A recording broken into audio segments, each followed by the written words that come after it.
In this video, we are going to show you how to edit your Shopify header. Now, if you want to edit the Shopify header of your store, it's actually pretty simple. All you need to do is you need to be signed in to your Shopify account. And once you are in your admin dashboard, I want you to focus on the online store option on the left-hand menu here. Click on online store. And you're going to be by default brought to the themes page. There you go.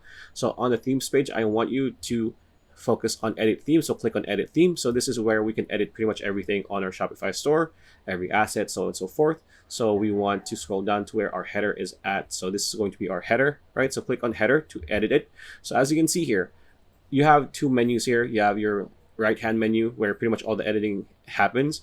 Then your left-hand menu, where you could pretty much like all the coding things happen when it comes to the template and whatnot. But when it comes to just simply editing your header, just look towards your right-hand side. You can change the media type from image to video.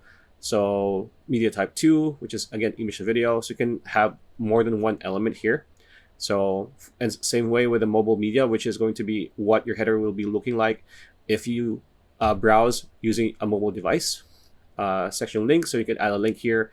When it goes to the layout, this is where all the magic happens pretty much. So you could make the direction from vertical to horizontal. You could change the position from bottom, top, center, so on and so forth. You can change the gap when it comes to pixels. You can change the width, height, so on and so forth, appearance, color, so on and so forth.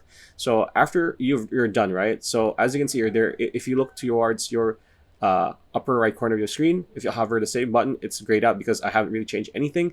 You can actually just click on it after you're done editing, or press Ctrl S on your keyboard.